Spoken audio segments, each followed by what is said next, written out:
Hola a todos y bienvenidos a su consultorio jurídico, aquí por el canal 6 de Alfasur Fibra Óptica.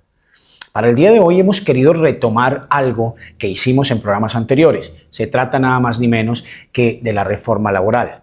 Vamos a incluirle un poco sobre el tema de la consulta popular, la reforma a la salud y obviamente los cuestionamientos que ustedes nos han expuesto frente a eso.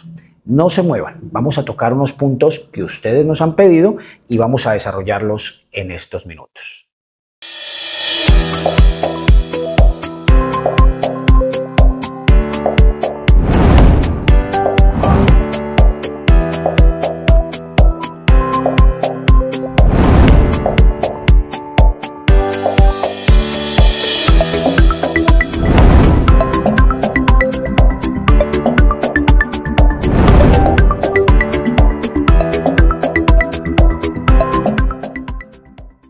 Muy bien, vamos a tocar unos temas que han sido candela en las redes sociales, que en este programa nos gustaría, como se dijo en la anterior ocasión, que ustedes saquen sus propias conclusiones. Yo vuelvo a repetir una consigna que he tenido siempre. Por favor, no nos crean, no me crean a mí, no le crean a las personas. Me alegra mucho que temas como la reforma laboral, la reforma a la salud, la reforma pensional tengan pensando al país. Pero no solo eso, sino que también ustedes, amigos, colombianos, estén leyendo, estén buscando conocimiento, observando qué dice las dos partes, dudando acerca de lo que se les comenta. Por eso lo repito.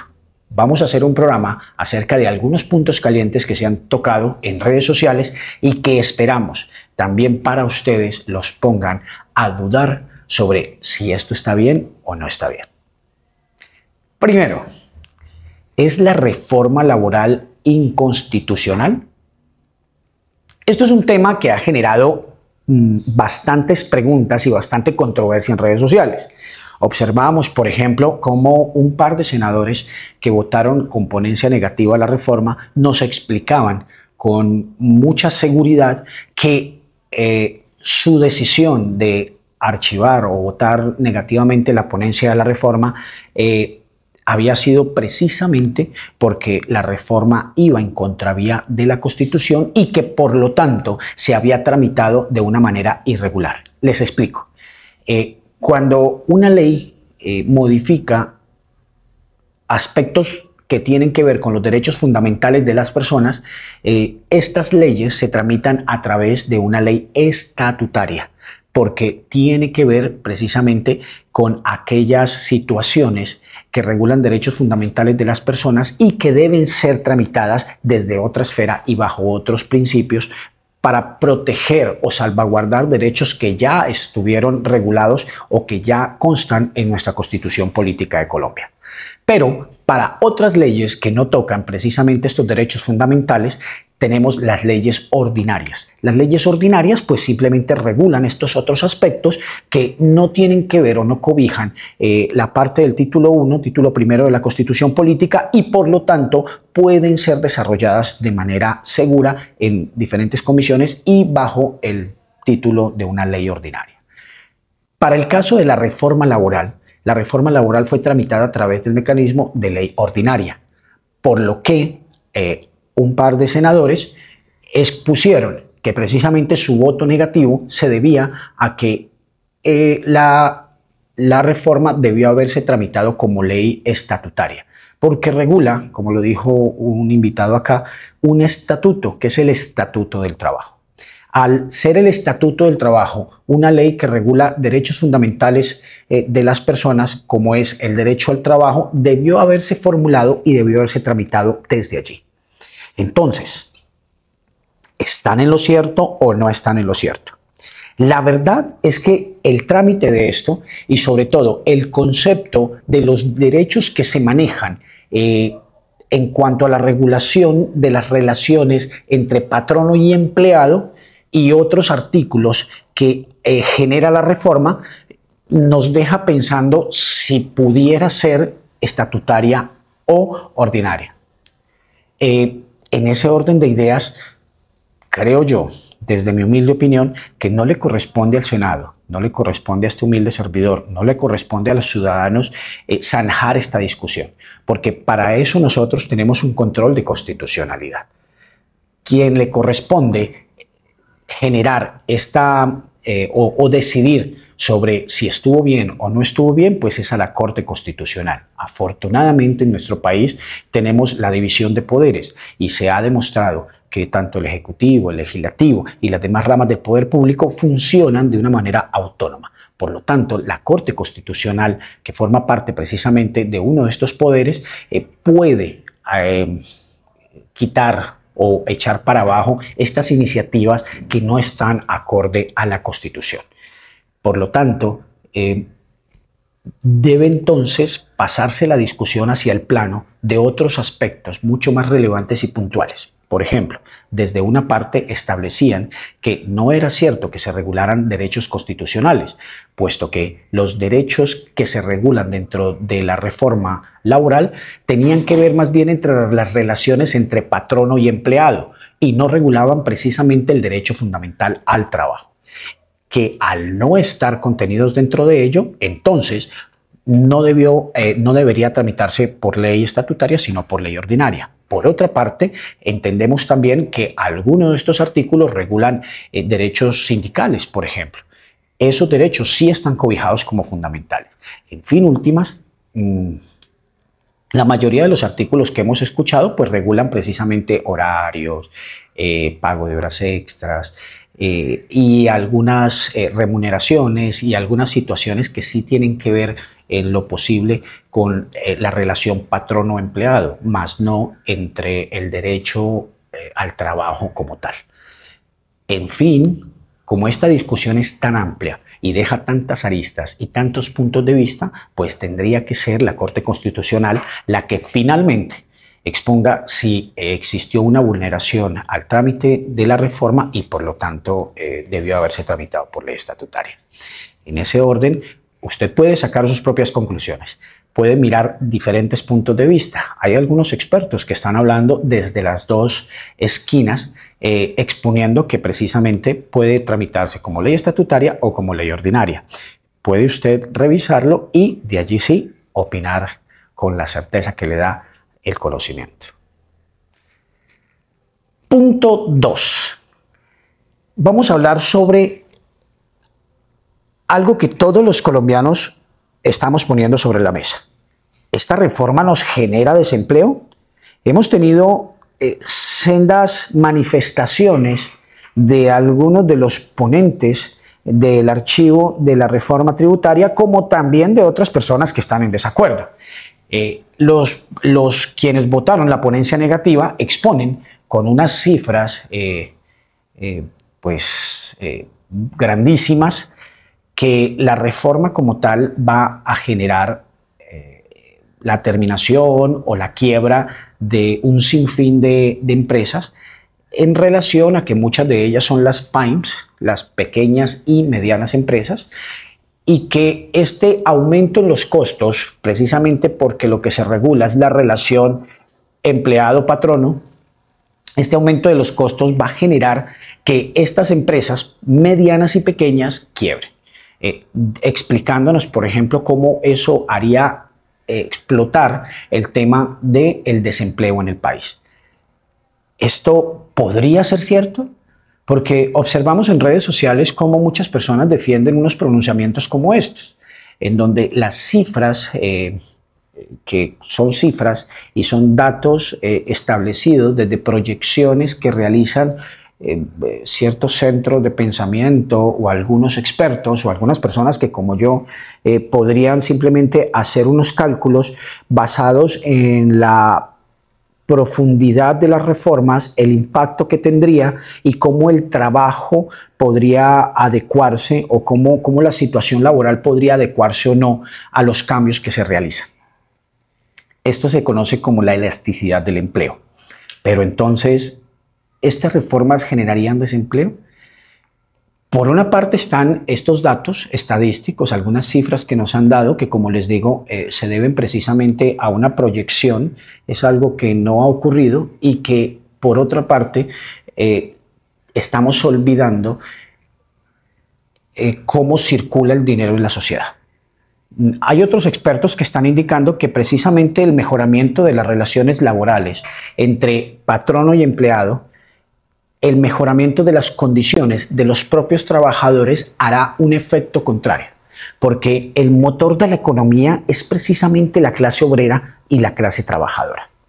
Ellos son los que dinamizan con sus ingresos la compra de productos y servicios. Por lo tanto, mejorar las condiciones de estabilidad, de ingresos y de descanso de estas personas asegurará que todo lo contrario a lo que opinan estas cifras, estas pequeñas y medianas empresas se vean beneficiadas por el aumento de poder adquisitivo de los trabajadores. Cuando le pagamos más a los trabajadores, pues ellos tienden a consumir más.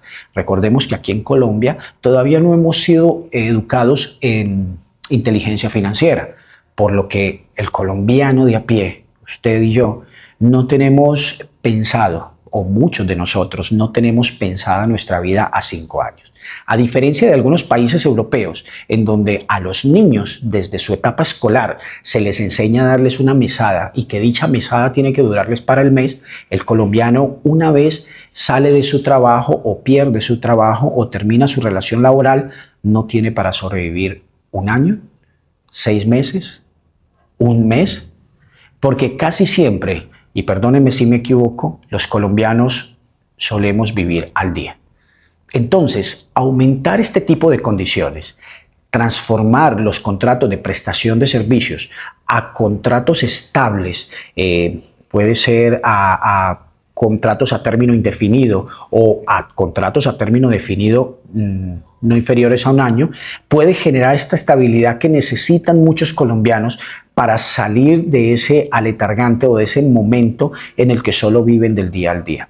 Y de paso, al generarle unos mayores ingresos, entonces podrán optar por el consumo de servicios o productos que en primer lugar pudieran estar necesitando y en segundo, pues también quieren disfrutar. Entonces, estas dos condiciones o estos dos temas, estas aristas del debate entre unas cifras o unas proyecciones y la realidad de el mejoramiento de las condiciones salariales y de tiempo de las personas chocan en el sentido de que nos ponen a dudar si realmente las cifras que tenemos, las cifras que nos arroja una computadora, toma estas variables y a futuro podríamos tener o bien que haya o que exista un aumento de desempleo o que todo lo contrario, estas PYMEs puedan generar unos excesos suficientes que puedan a su vez poder remunerar de forma adecuada a los trabajadores. 3. Las ofensas. Y en esto quiero tomarme un espacio para hablar sinceramente con ustedes. Debo decirlo claro. En redes sociales y en el estudio que hicimos con el equipo del canal, observamos cosas que no están bien. La falta de tolerancia en redes sociales ha llegado a unos puntos en los que no estamos de acuerdo. El libre pensamiento, el estar en desacuerdo, alimenta precisamente el debate y nos ayuda a comprender de mejor manera que algo puede estar bien o puede estar mal. Ofender a las personas porque no piensan igual a nosotros no tiene ningún sentido. Y sobre todo que se hace sobre la base de pensamientos ajenos. Por eso queremos invitarlos a que no nos crean, a que no copien nuestro pensamiento, porque yo, Luis Fernando Narváez, puedo estar equivocado, pero bien podría usted buscar, leer, expandir su conocimiento y tener su propia idea, su propia opinión al respecto, basado en argumentos sólidos que le permitan a usted tener una certeza propia o individual de que tal vez lo que yo he acabado de decir está bien o no está bien.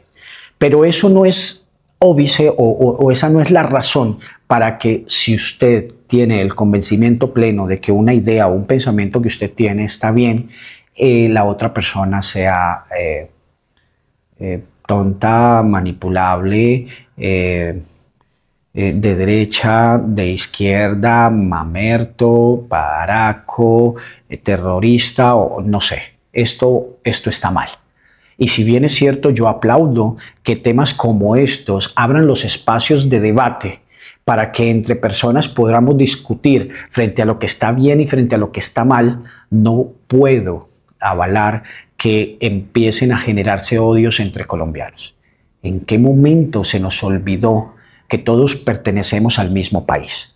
¿En qué momento discusiones como estas generaron odios tan grandes como para que no nos demos cuenta que las reformas o las políticas o las acciones de X o Y gobierno nos van finalmente a afectar o a mejorar a todos? ¿En qué momento se nos olvidó que somos nosotros la fuerza de un país? ¿En qué momento dejamos de pensar en el otro para pasar a insultarlo? Alguien me decía de una forma muy acertada: ¿cómo le explico yo a una madre que ha perdido su hijo por alguna ineficiencia, una prestación de salud, que la reforma a la salud es inviable? ¿Cómo le explico que el sistema que le quitó desafortunadamente la posibilidad de ver crecer a su hijo, a esa madre, está mal? Y como está mal, hay que cambiarlo. Pero que hay un colombiano que cuando ella sale a decir eso la ofende y a tratarla con unos términos absurdos solamente porque ella, desde su experiencia, desde su corazón y hasta desde su propio dolor, cree o tiene la certeza de que el sistema está mal. ¿Cómo le explicamos a un trabajador que quiere que sus condiciones laborales, sus condiciones de vida, sus condiciones de tiempo que puede compartir con su familia mejoren, sale a marchar y desde este otro lado lo estamos insultando, lo estamos ofendiendo y le estamos diciendo que él es bruto, tonto o demás palabras que no podemos decir acá, solo porque tiene el convencimiento pleno de que sus condiciones propias pueden mejorar? ¿Cómo le decimos a una persona que está tratando de defender que la reforma tenga otros artículos, que se haga de mejor manera, que está diciendo que hay que repensar algunas situaciones para que no ponga en riesgo su propia empresa? ¿Cómo le explicamos o cómo le decimos que es un tonto, de derecha? Bueno, estas cosas que nos estamos diciendo. ¿Acaso no tiene ese empresario también su oportunidad de defender su propio patrimonio y siente un temor real frente a que tal vez esta reforma lo pueda afectar?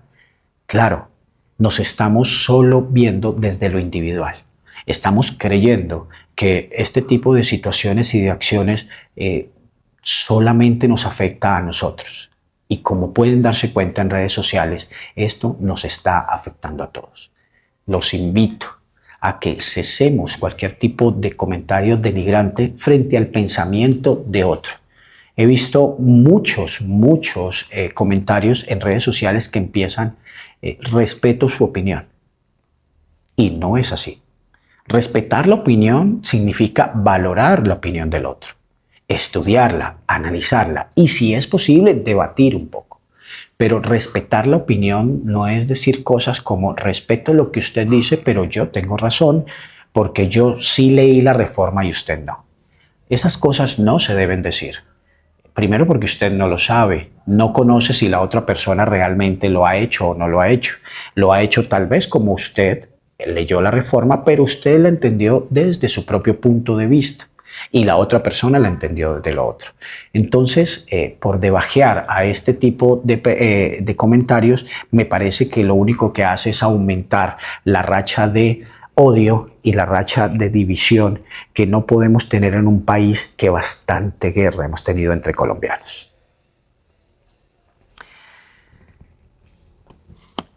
Finalmente, ¿qué son los cambios?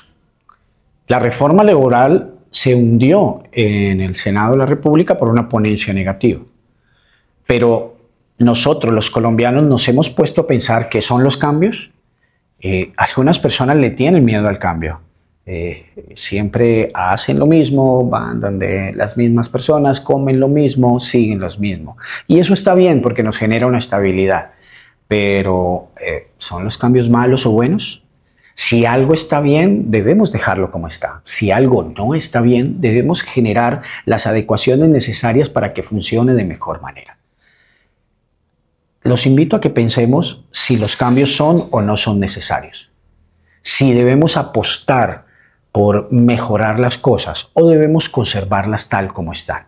Los felicito por estar leyendo, por estar actualizando, por estar viendo programas como este, en donde creemos que es necesario que pensemos, que logremos sacar nuestras propias opiniones basados no en lo que nos dicen las demás personas, sino en lo que nosotros mismos hemos concluido. Finalmente, debo recordarles que los presidentes pasan. Este presidente va a pasar, porque como bien ustedes saben, la reelección solo aplicó para dos anteriores expresidentes, para el expresidente Álvaro Uribe y para el expresidente Juan Manuel Santos. De allí se vino abajo precisamente por la regulación que hiciera nuestra Corte Constitucional. Entonces, este presidente ya se va a ir, le falta muy poco tiempo, pero lo que se vaya a hacer dentro de estos periodos es lo que nos queda a los colombianos. Que su odio a las personas, que su odio a sus líderes, que su odio, por ejemplo, a estos presidentes, no nos obnubile y no nos deje ver que tal vez los cambios sí son necesarios, sobre todo cuando algo no está muy bien. De eso se tratan las reformas. Reformar no significa acabar, significa que entre todos, ojalá de una manera respetuosa, con un diálogo colectivo, lográramos entender que algo hay que mejorar. Y si no hay que mejorar, pues tenemos la razón, simplemente dejémoslas como están. Lo que sí es que ya sabemos que durante un tiempo estas ideas que se crearon en pensiones, en salud y en el trabajo, no nos han llevado a donde deberíamos. Colombia es una potencia mundial. Tenemos todo para estar en la cima de nuestro mundo. Pero algo no está bien, algo no nos deja salir en esta posición tercermundista en la que nos ven muchos. Y ese algo somos nosotros mismos. Gracias por habernos escuchado. A mí perdonarán haber expuesto de esta forma los puntos de vista, pero también es cierto que a veces necesitamos que nos escuchemos nosotros mismos. Por favor, no se muevan del canal 6 de Alfasur Fibra Óptica. Recuerden que esto es Consultorio Jurídico y les habló Luis Fernando Narváez. Hasta una próxima ocasión.